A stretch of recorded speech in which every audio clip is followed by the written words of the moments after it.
Good morning. Hemshech Ayin Beis, volume 3. We're on page 1415, 1415, and discussing in many ways the central theme of Ayin Beis, and that is the bridge, the interface between levels that are beyond existence and channeling them into existence. And the Rebbe Rashab is using a medrash, which on its surface level doesn't seem to contain all this that he's teaching us. But when you think about it, it's an unbelievable way of seeing how Chassidus adds to a basic medrash. What is the medrash? The medrash is talking about that there are 5 times in the Torah where it uses the word hu.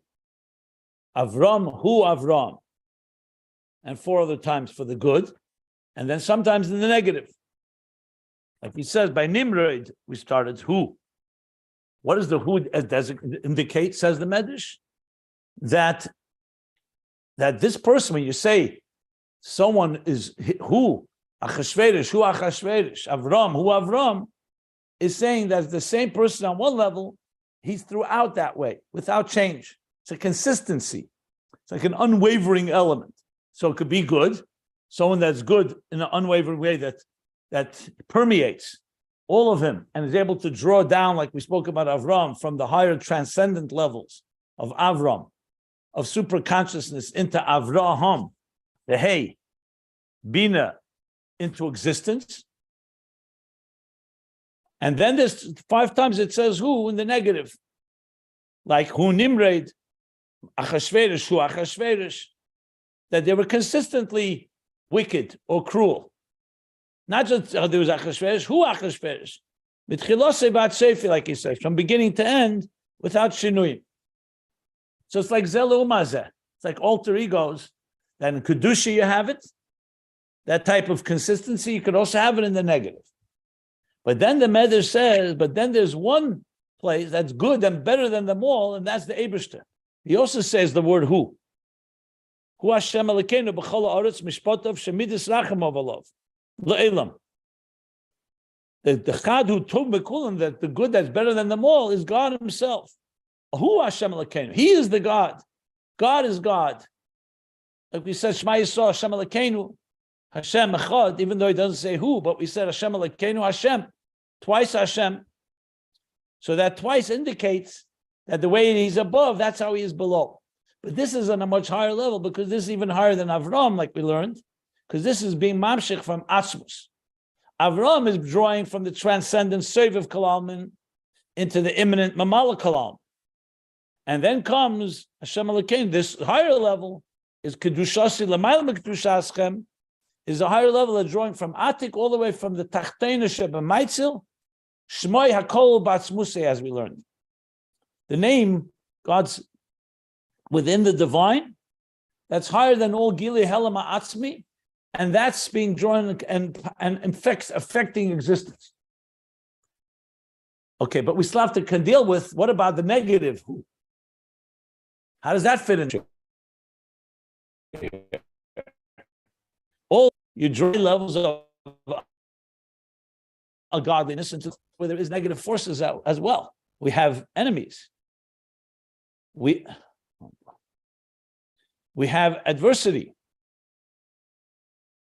So before we continue reading inside, let me just give a little more background, and then we'll be able to understand what we're saying, and I'll sum up what we learned and continue about the negative.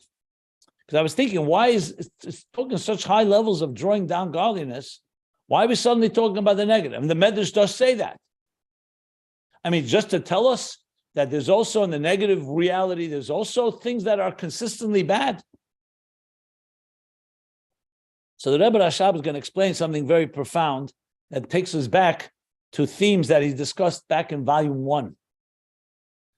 So there he spoke that when you're drawing down the highest levels of godliness into this world, part of the process is realizing that we're also dealing with challenges, negative. I'll use the language of the Basi Lagani Maimer. What does he say? That the draw l'mayla mala aden ketz, He says, Ein Sof is Lamata Aden Tachlis, Lamaila Aden Ketz. Ein Sof goes down level by level all the way to the lowest level.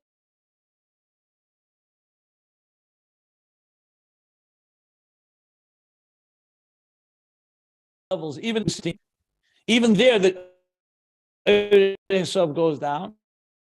Power to overcome that because we give the Eitzis. When it comes to a battle, the king will reveal what the Helamatzim.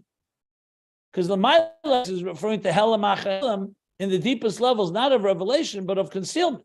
And that's rooted in the highest levels. And that's what's given to us as an Eitzit, as a treasure to the simple foot soldiers only in this world. Because in Atzilus and higher spiritual worlds, there is no such adversary.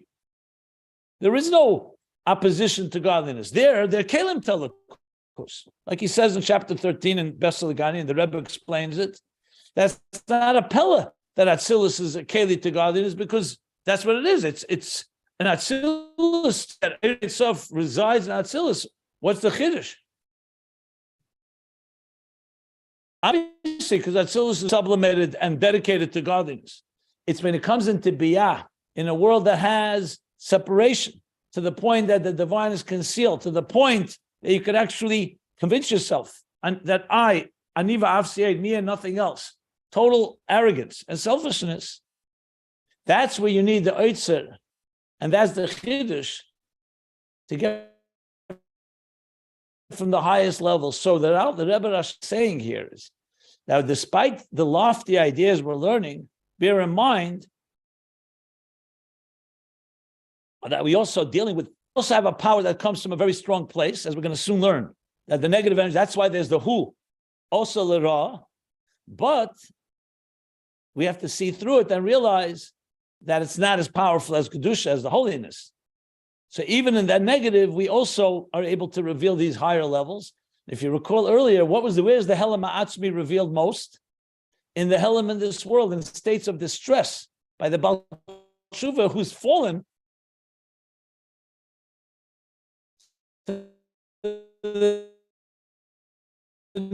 We find that's higher than light. So in other words, the power of light of godliness, like we've been learning. Last sentence you broke up.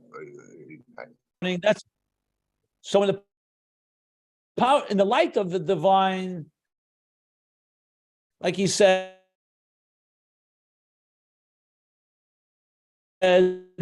there find to change and to pausing and to gradations.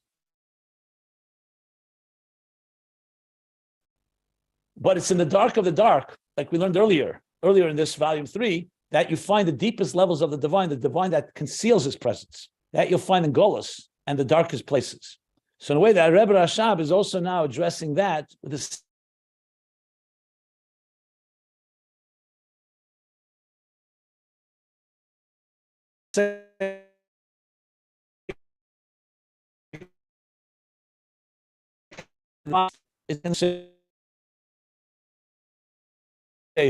The third person. So in the Avram, through Moshe, and so on. But then there's a level of who in the negative reality. And that too, we're going to understand now where that comes from. It also comes from a high place. That's its root. But the goal is to transform it and not obviously manifest in the negative, God forbid.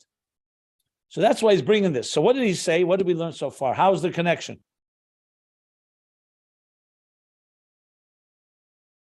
How's the connection? You hear me clearly? No, we missed. At least on my end, I missed a lot last time when I first mentioned it. The past 10 minutes has been very, very choppy.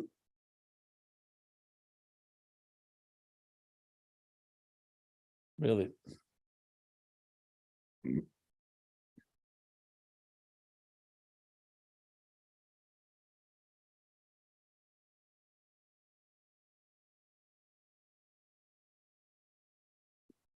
Let me see what the story is here. I think it's too much lines. A mice is certain.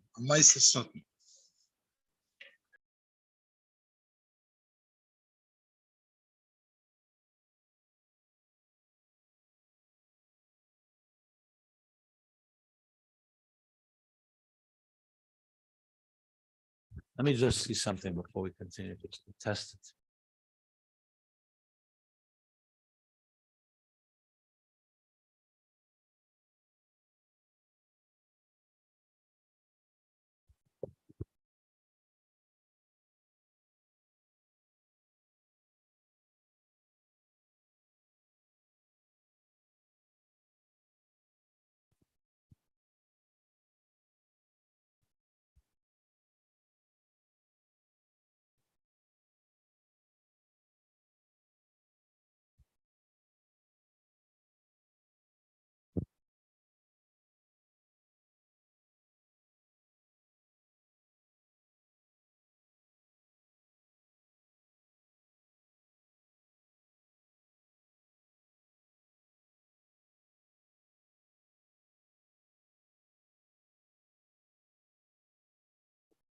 Okay, I hope it's better now.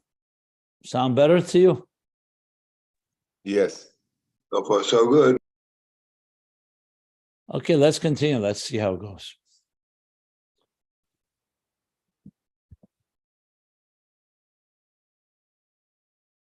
So now the second side of the picture, he said the chamishu l'teva, chamishu l'ra, that there are five times the word who is used for good, and the five for negative for ra in bad scenarios. He says that's the hey chsadim and the hey gvuras, because the root of anything is always in kedusha.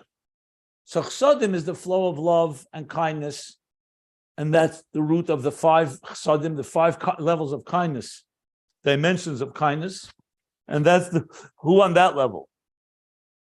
And that corresponds to the two hands of a person, the five fingers on the right hand, five fingers on the left hand. That's chesed and gvura. And then he brings the bris yachid, l'chuvam be'emtza. In the center is the bris yachid, is an individual level, the center level. Now, yinikas achetzenim, the negative forces, where do they draw their energy from? They don't draw it from gilui. When there's high levels of revelation, when the sun is shining brightly, when godliness is emanating, so the chetzenim are actually afraid and they're eliminated in many ways. They draw when there's concealment. In a state of concealment, that's when, now when do, for example, thieves and criminals show up? At night. When the light is shining, a criminal doesn't want to show up because it's too bright. They want to come undercover when things are concealed. The same thing in Ruchnius. The negative energies, they glean their energy from Gvura, from Kavasmel. Because because it reflects revelation, not concealment. So even with Ibu Yishtalshlus, even if it flows and for a while, like the sun, for example, so close to the sun, obviously everything gets burned up. But even the sun distant, it's still sunlight. So it's still good, and therefore the Eirach Chesed does not really get thickened and so-called congealed to the point that something can feed off of it. But Mekava Smeil, Lieshe B'chinas Simsim Ha'er, V'Hashefa Mishtalshem Ezeh, Simsim Ha'er V'Hashefa, because it's concealing light, and the flow from this Mishtalshel can evolve. That the flow should also go Mishtalshem Z'Hashefa B'Klipas Nega. Because how, if you think about it, in Tanya he says that Kedusha means something that is bottled and completely sublimated and subjugated to the divine, to godliness. Sitra Achri, he says, doesn't necessarily mean it's evil. It just means the other side. It's not focused on the purpose, on what God wants. But that already, how is that possible? Only because godliness is concealed. In a state of revelation, that's not possible. There has to be some form of concealment. When did the Jews build the golden calf? When Moshe was on the mountain, concealed. And they thought, maybe he's not coming back. When everything is in a very powerful way, you still have free will. Let's not forget that, because God does suspend, even in the best case scenarios, he allows us to choose.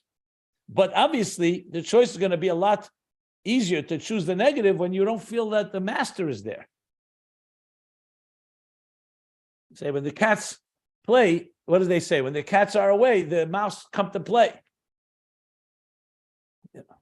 A joke they tell that the children were in a lunchroom and they were getting apples and cake. Every child was supposed to get one piece of cake and one apple. One child took a second apple.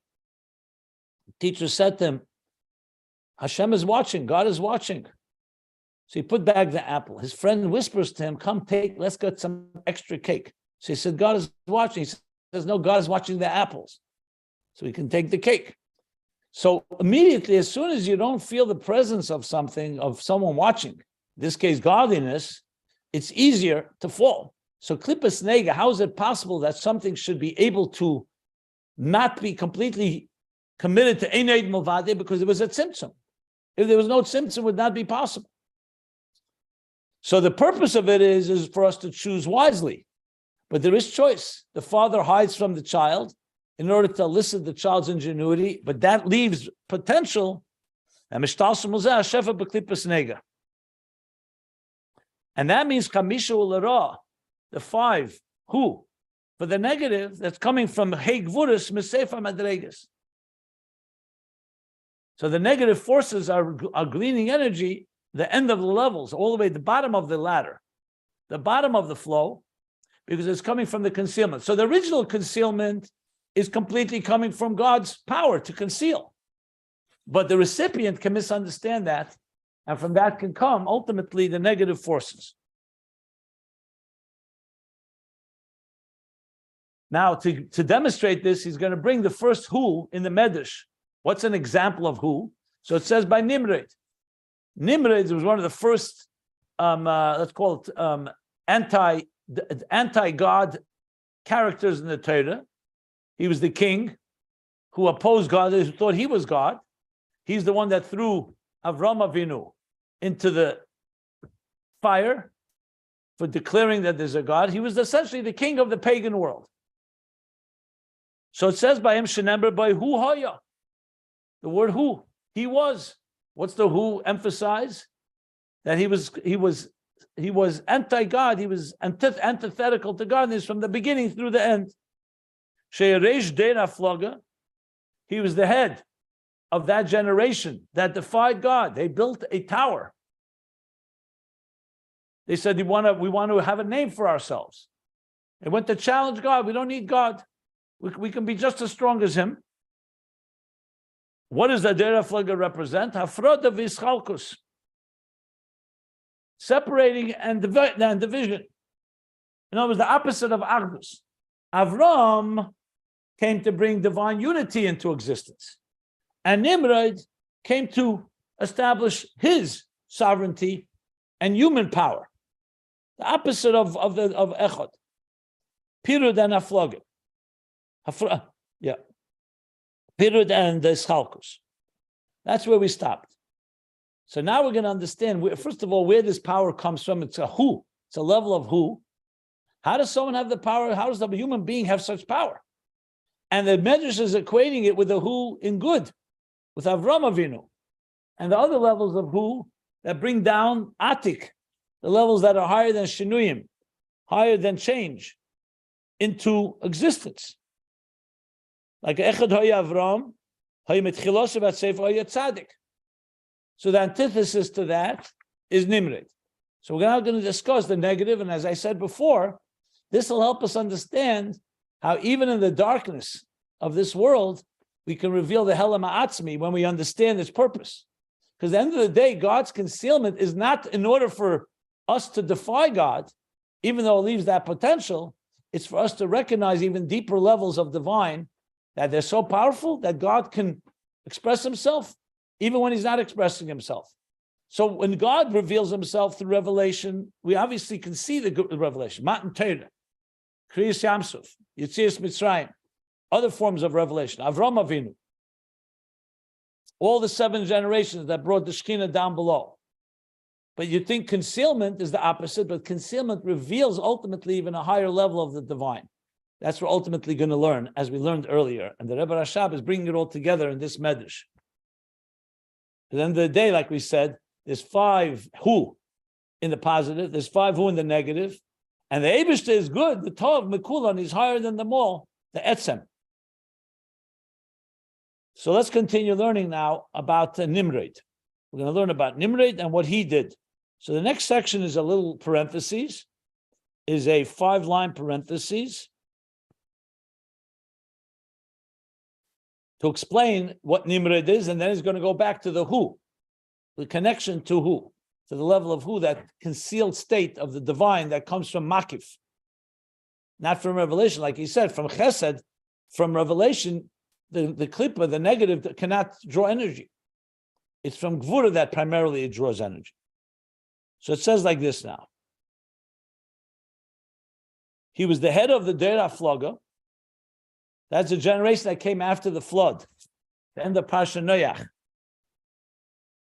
They went ahead and they plotted to build the Tower of Babel. They united in this conspiracy against God. So he says, and that's a level of hafroda v'schalkus, to separate, to disconnect from the source. Ubona iru migdal. Nimrod led the effort of building a city and a tower.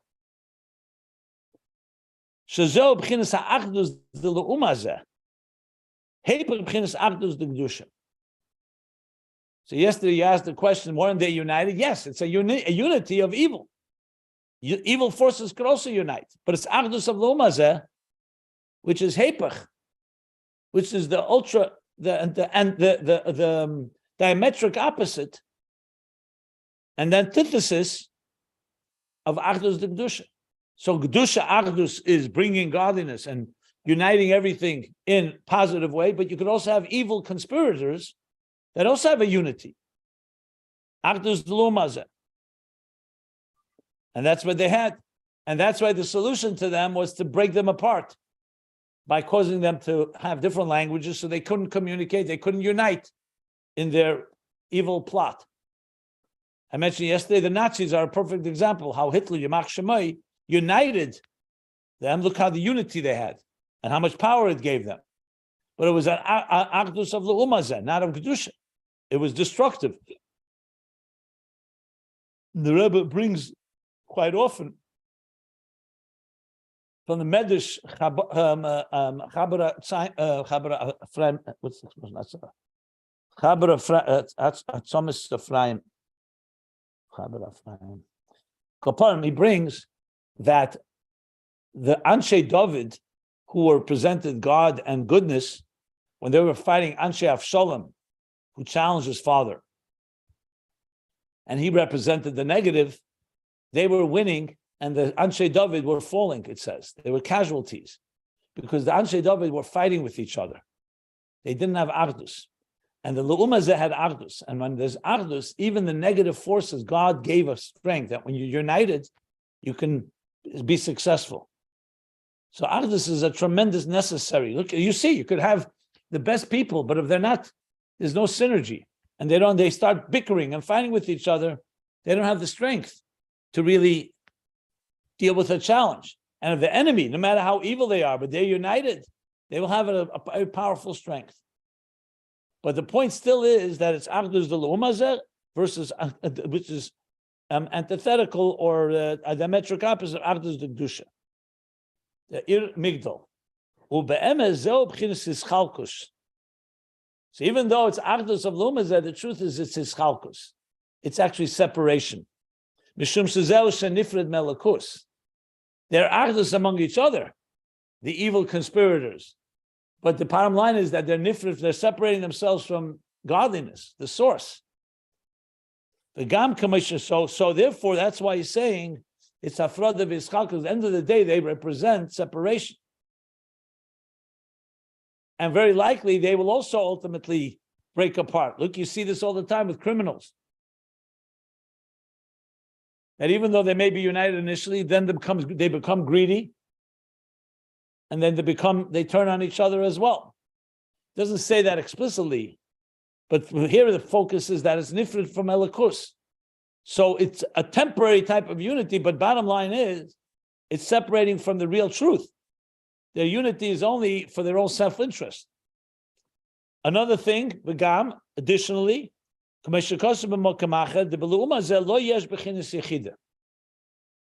Even though there can be an element of joining together to conspire, even for evil things, but they don't have the level of Yechida.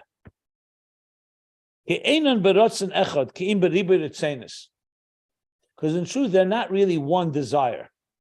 It's many different self-interests joining together because it serves their interest now. They don't really have the element of dissolving into one that only there in Kedusha, which is true Yechida. Yechida higher than just Echad. So they can have, so number one point is that they're separate from godliness, even if they're united with each other for evil purposes, for nefarious objectives.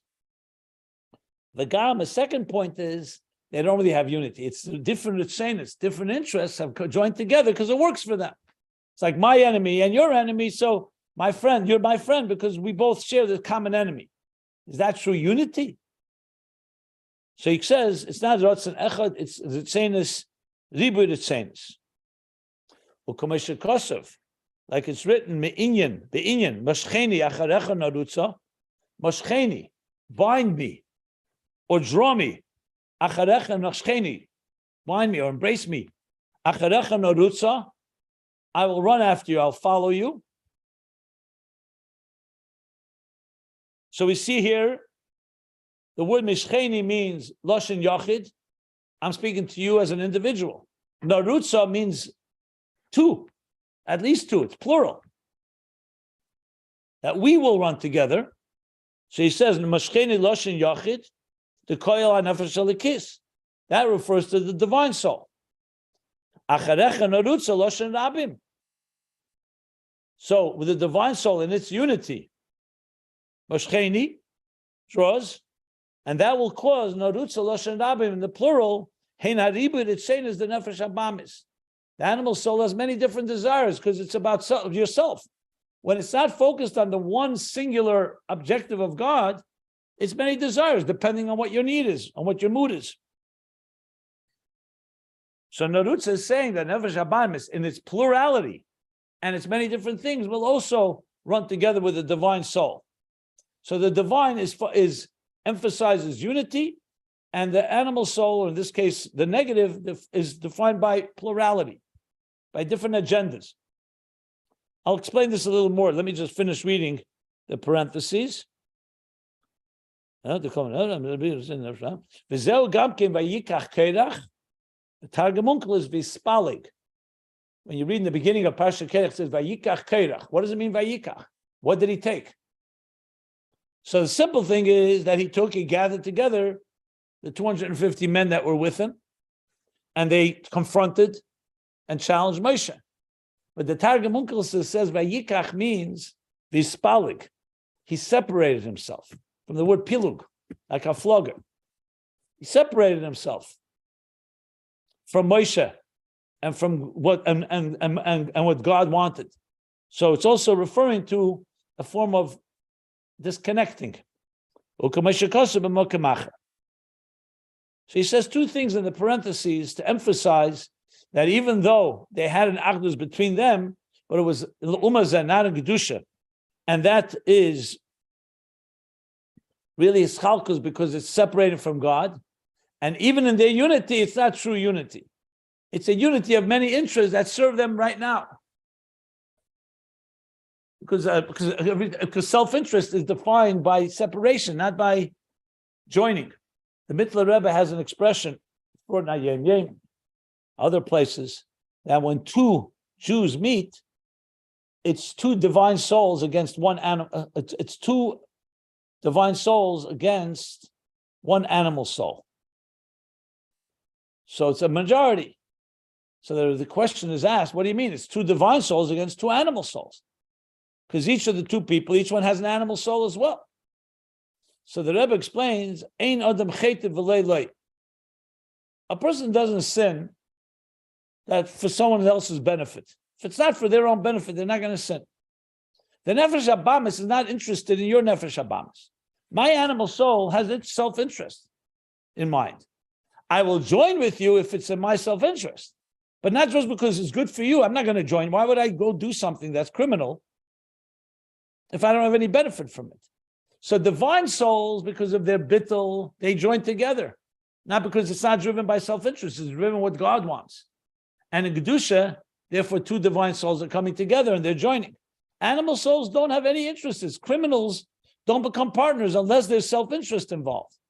So it's ribud, it's saying this, it's not a ratzon echad, it's not really joining. That's why you know right away, if someone comes to you with criminal intent and starts speaking Lashon Hara about a third person, rest assured that when they're speaking to someone else, they're speaking Lashon Hara about you as well. Can't trust them because they're not driven by bittul, they're driven by self-interest. Self-interest, by definition, separates us. No, the only thing is the whole discussion about capitalism and socialism. So the argument is that capitalism is not the best system, but like Churchill said, he hasn't found a better one. But it is driven by greed. It is driven by self-interest. However, we try to keep it at bay and tame it with regulation, with laws, with a sense of conscience. But at the end of the day, if people are driven by self-interest, if they can get away with it, their self-interest is not your self-interest. At times, as I said, they merge and they mesh together, they meld together, they come together because it serves my interest to your interest and my interests have something in common. But it's not a fundamental bittul and unity, which is only possible when you get yourself out of the way. Like he says in Tanya, true love is when the soul is more dominant than the body. If the body and the animal soul is more dominant, you never really love another person. It's always conditional on me benefiting from it. And that fundamentally is what he's saying is ultimately separation, not unity. Even though it can take on the shape of unity even for a long period of time, but ultimately self-interest will self-destruct. And you see this in all the empires. As much as they were united, but then ultimately they fell on their own sword. Ego, arrogance, greed, success. If you don't have a God, if you don't have something that we're buttled to that's greater than us, it can't last. That's why, for example, in marriage, yes, you could have two people, their self-interest is to be with each other, but we need a third partner, the chuppah. You need something makif, something above them both, because that ultimately is the bond that you commit to that's not about you. If you are only married and have a relationship because you're getting something from it, as soon as you don't get what you want, why would I give love? It's conditional based on my interest. And you see this all the time. But when you realize that marriage is also a union with God, a binyan ad, an eternal edifice, something that a bittul is introduced, that's a whole different story. Then, yes, our needs are met, but the relationship is not built on my needs and doesn't begin and end with needs. They come in the process, is built on fulfilling what the purpose of life is and so on. There's just somewhat of an explanation. Nimrod, therefore, is the king, the leader of self-interest, basically, if you want to put it that way. And that is ultimately pirud, hafroda v'ischalkus. In the parentheses, he explained what that meant. Any questions?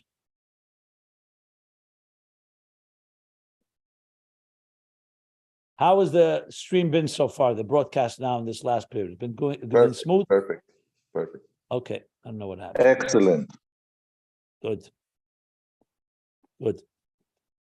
Okay, so let's continue on after the parentheses. He calls, okay. However, the question now is, where does this power come from that Nimrod had?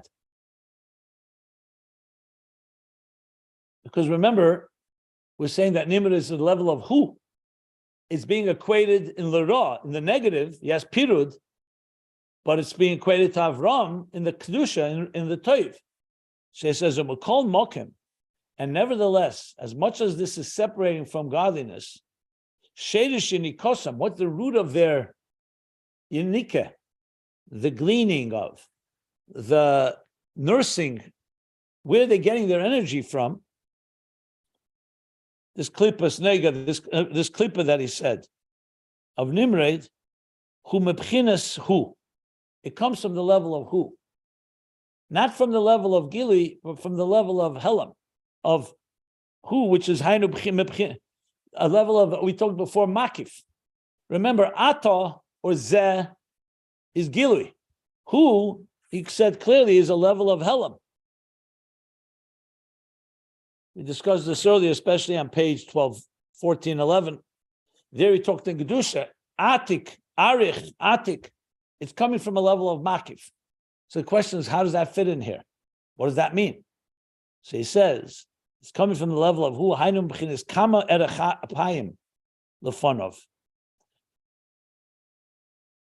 Sheb'chinis Zu Nikrahu. Okay. So Kama Erech Apayim Lefonov means the fact that God, Erech Apayim, means that he has patience. He does not quickly anger. Erech from the word Erech, length. It's patience. Because Kama Erech Apayim Lefonov, so he allows that level of so-called being, it's somewhat like aloof in a way. Being beyond and above it allows for the negative energies to be able to draw. It's like what Chassidus talks about, that the day, for example, when a king marries off his child, his simcha, he's so above it all that even negative forces can come to the wedding and be pickpockets, and there could be all kinds of crime going on. I don't want to say the word indifference is not the right word, but it means it's beyond. When the king is engaged in Mamala Kalalman, not Seviv, not Makif Hu, so he's engaged, he's not going to allow and tolerate anything that's negative. But when the king is so-called above and is a very heightened and elevated state, there's a possibility for negative energy to come. So it's interesting. Before I spoke about that, it comes from Gura, from concealment. But concealment comes from a place that allows for, he's concealed, as we're going to discuss more at length. So we're going to learn really that there are three levels. I should just spell it out to make it clear. There's a level of Gilui, where everything is very precise and God is in a revealed way, rewarding a tzaddik, punishing the wicked, and so on. There's a state, like in Golus, where the godliness is concealed and allows Erech Apayim, allows for negative energy to dominate. And then there's even a higher state of Makif, what God really wants, in the Etzem, in the highest level, and there he Dafka wants Kedusha again. So this is why the way he's going to explain these different levels that we're spelling out here. Can you relate this to the iniga that's possible when one is sleeping? Yeah, you could. Yes, you can. Like by Laila Hud, not the Shnas HaMelech Purim. So when the king Malchus Shalem is asleep, so to speak, Golus, there's a room for what? For Rishayim, for the wicked to prosper and to succeed. And you need so-called a Gilui Elikus to challenge that. So there is an element, or even human beings, when you're asleep, you're going to have, there's different predators that can come and attack when you have your guard down, so to speak. That's why we nagel. That's why we wash immediately. Yeah, because right, you wash your hands, exactly. And there's other examples for it as well. We'll soon discuss it. I want to learn it inside, and then we'll explain what it means here. So,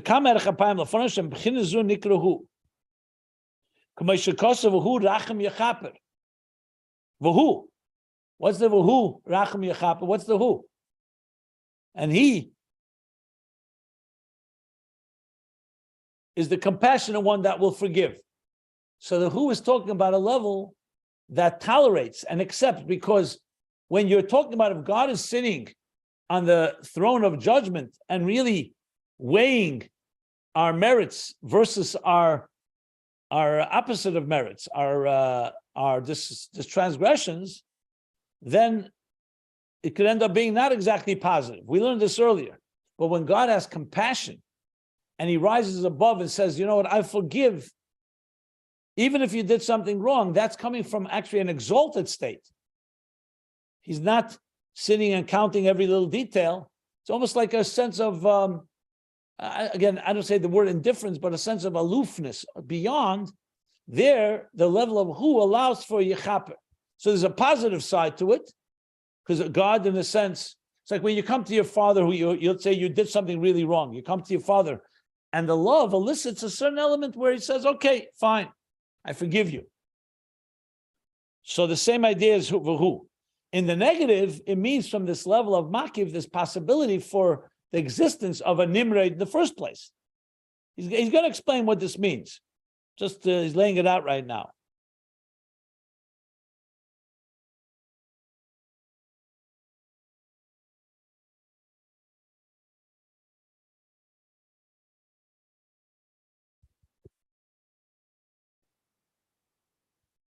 Let me just 1 second now. Let me just see one thing.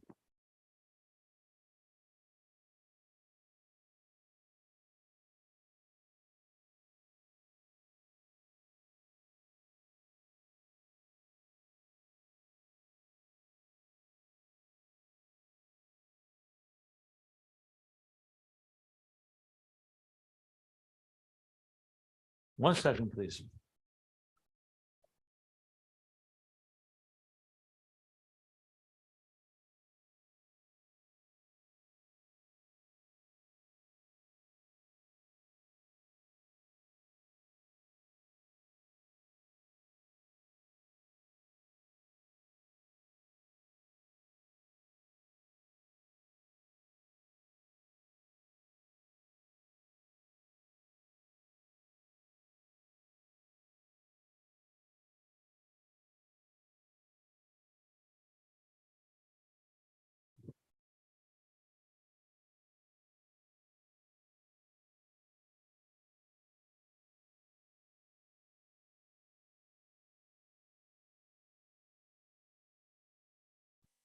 Just looking for a Tehillim in English.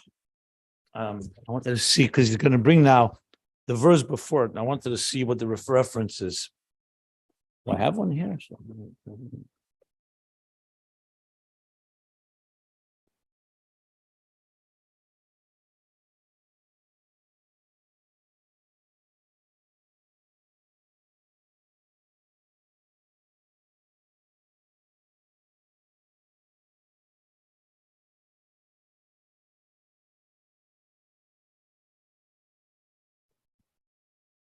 Let me see. I just want to see 70.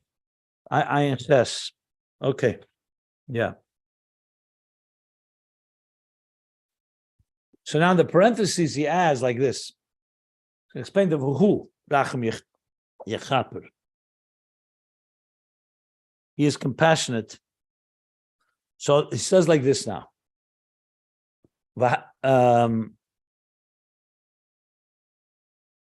V'koydem lezeksiv, before the verse in Tehillim, it's Tehillim Ayin Ches 78:38. So before that, the verse says, before the verse V'hu Rachum Yechaper, he says, Ksiv v'yaftuhu b'fihem u'b'lshenim yichaz v'lei, which means that they beguiled him with their mouth. Yeah, what did I say? What did I say? Vayifatuhu. Yeah, vayifatuhu. The film. I didn't say that. I thought I said that. Okay. So it's like mafat. It means like they deceived him. They seduced him, or beguiled. They say here, with their mouth, and deceived them with their tongue. So he words yichaz. In other words, they did something. They transgressed against God. So Rabbi Rashab is explaining. Well, then it says v'hu rachum yechaper, and he is compassionate and forgives. V'hainu, which means shagam sherak v'yifatuhu b'fiem. I'm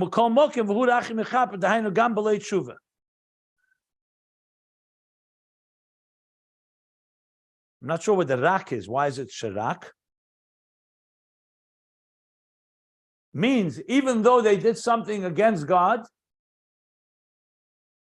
so they didn't do tshuva. It doesn't say here in the pasuk that they did tshuva, and therefore God was compassionate. Even they did something b'yaftu b'fiyim, Nekol Mokim, nevertheless, v'hu racham, he forgave, it was compassionate and forgave them. Dahainu gam b'lei tshuva.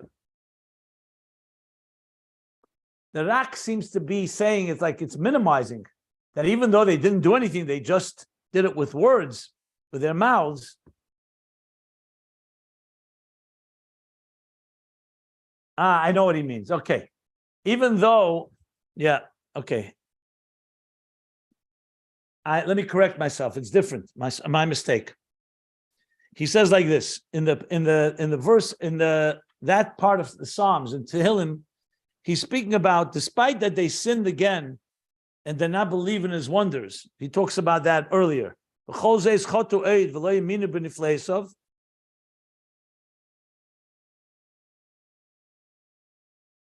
They remembered God, it says, but at the same time they beguiled him in a way. In other words, even though they didn't do tshuva, but they just, so to speak, flattered God.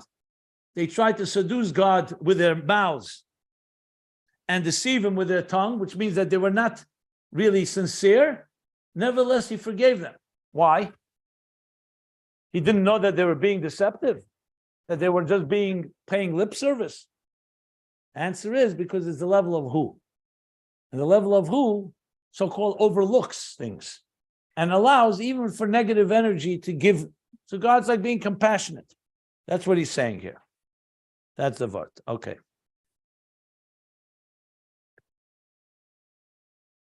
So bottom line is, there's a level of divine energy that is not engaged and therefore chooses, okay, I'm going to give the energy only to the good people and not to the negative. There's a level where God's compassion is above the whole picture, hovers above, and therefore allows and tolerates certain things. And we see this. You see people who have a certain element of greatness with them, and they'll tolerate something. You'll say, why could you tolerate this person's behavior? So it's actually coming from their greatness, but at the end of the day, it's being tolerated. But he's nevertheless going to explain, and nevertheless, the energy they receive is not straightforward energy. It's not that God is saying, I want and like what you're doing. It's that God is allowing, he's being tolerant, but that doesn't mean he wants it. So he says, then he continues, so it's true they're getting energy from that so-called higher place, that Makif. Like he said, the Erech HaPayim, the who, but it's coming to them b'derech nefila v'shvira. They're not getting it in a direct way. They're getting it in a way that it's falling and breaking. In other words, what it says in Chassidus, that when you give energy to the negative forces, it doesn't come to them like a regular flow.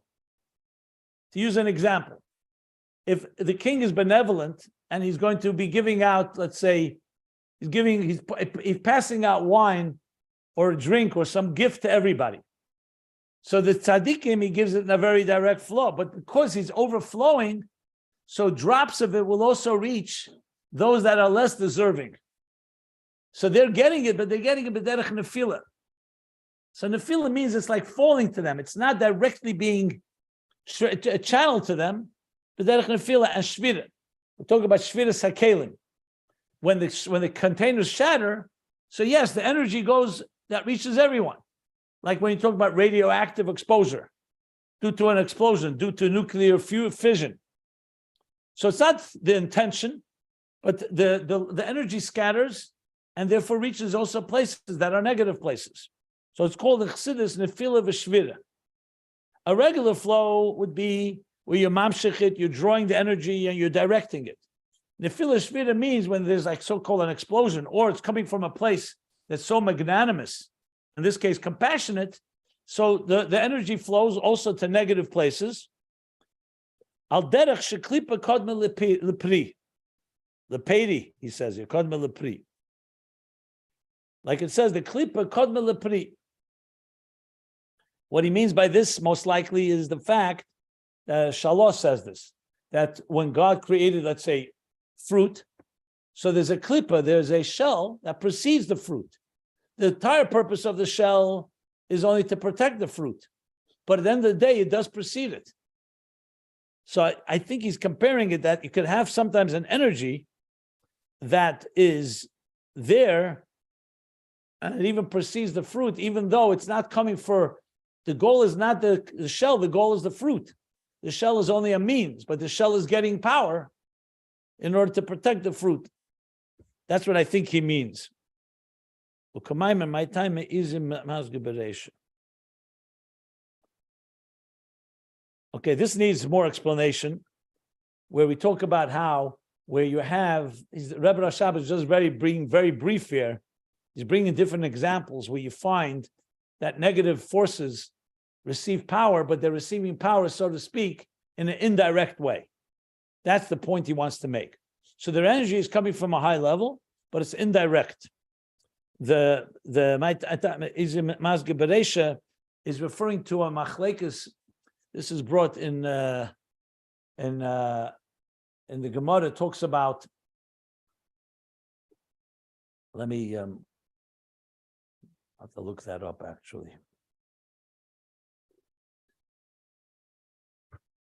Well, maybe we'll stop here. Anyway, I want to stop here anyway because I have to go.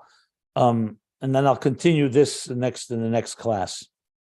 But bottom line, he's speaking about basically how negative forces get their energy from a high place, but it's not coming in a direct way. It's coming in an indirect way. That's called the fila and shvira, and so on. Yeah.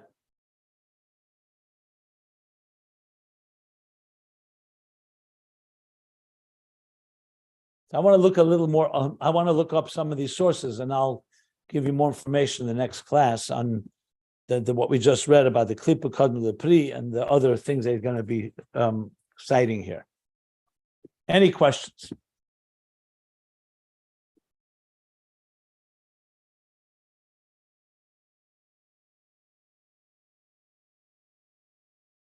No questions?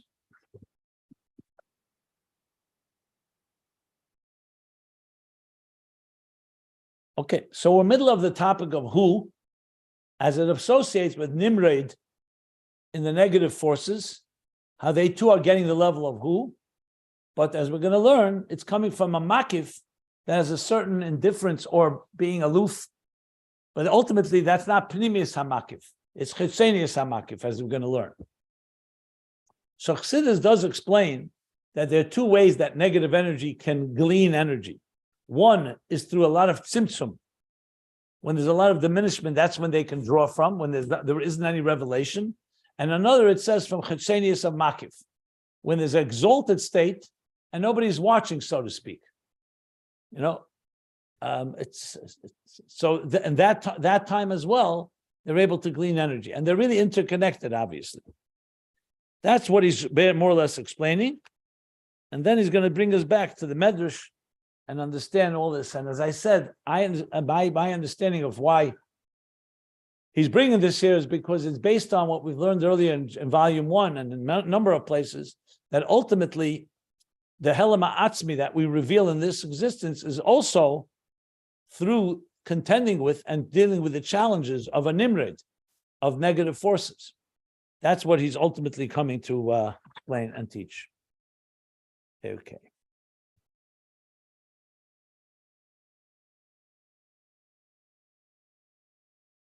So let's stop here, stopping by the line that begins essentially Shemesham Nimshach, closer to the bottom, 2/3 of the way down,